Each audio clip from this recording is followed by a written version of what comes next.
مشکل راستے کی جو انتہا ہے وہ بڑی خوبصورت، اس کا انجام بڑا خوبصورت ہے، اور برے راستے کی طرف چلنے والا اگرچہ اسے آسانیاں بڑی ملتی ہیں، عیاشیاں بڑی ملتی ہیں، لیکن اس کا انجام بڑا برا ہوتا ہے۔ مولانا روم رحمۃ اللہ تعالیٰ علیہ فرماتے ہیں، بس 2 منٹ شاید اوپر ہو جائیں، مولانا روم رحمۃ اللہ تعالیٰ علیہ فرماتے ہیں کہ ایک نوجوان بڑا ہی وہ برے راستے پہ چل چل کر برا بن گیا۔ اس نے اپنے ساتھ 3 لوگوں کو، 3 نوجوانوں کو لیا، اور اس نے 3 نوجوانوں کو لے کر کہا کہ یار ہم تو ویسے بھی کسی کام کاج کے لائق نہیں، چلو اور تو ہمیں کوئی کام آتا نہیں، یہ ڈکیتیوں کی طرف نکل چلیں، چوریوں کی طرف نکل چلیں۔ تو یہ 3 لوگوں کا، 3 ساتھیوں کا ایک گروہ بن گیا۔ ابھی راستے میں جا رہے ہیں تو راستے میں ایک اللہ کا ولی مل گیا۔ سارے آپ کو سبحان اللہ۔ اس اللہ کے ولی نے دیکھتے ہی پہچان لیا، فرمایا نوجوان برے نہ تھے، نوجوان بڑے خوبصورت ہیں، لیکن ان کو جو ان کا سربراہ ملا ہے وہ اچھا نہیں، برے سربراہ نے سب کو برا بنا دیا ہے۔ اللہ والے نے پوچھا کدھر جا رہے ہو؟ کہا کہ ہم تو راستے سے بھٹکے ہوئے لوگ ہیں، ہم معاش کی تلاش میں، رزق کی تلاش میں، مال کی تلاش میں نکلتے ہیں، کسی کے گھر میں ڈاکہ ڈالتے ہیں، کسی کی دکان پہ ڈاکہ ڈالتے ہیں، کسی کی وہ مال پہ ڈاکہ ڈالتے ہیں، جہاں سے ہمیں مال مل جائے ہم مال حاصل کرتے ہیں۔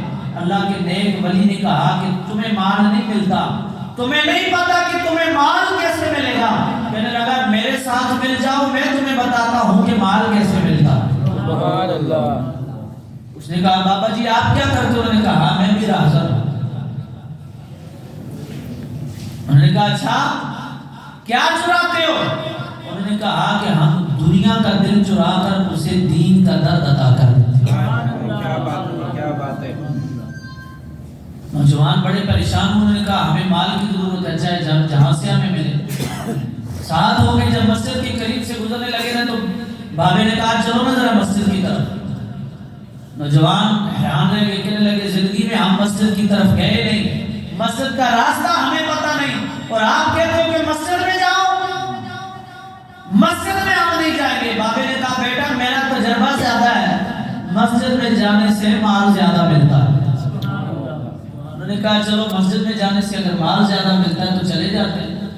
اندر گئے مسجد میں، بابے نے کہا وضو کرو، وضو کیا۔ بابے نے کہا کہ چلو 2 رکعت نماز نفل ادا کرو۔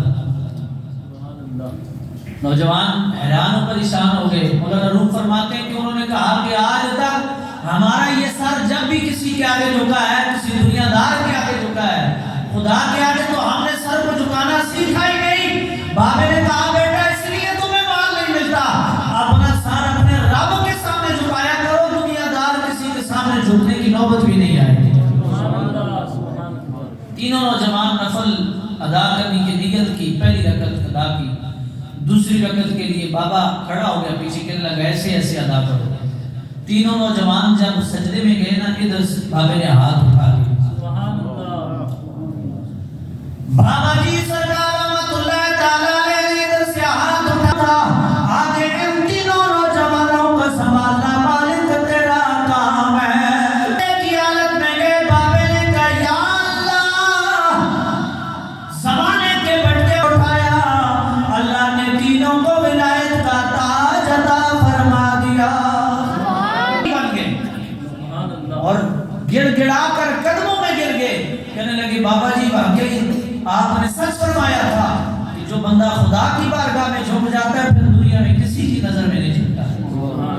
اب وہ نوجوان جب نظر اٹھاتے تو نظر تحت ثری تک جاتی ہے، جب اوپر آسمان کی طرف دیکھتے تو عرش اولا تک جاتی ہے۔ کہنے لگے بابا جی یہ کہاں سے ملا؟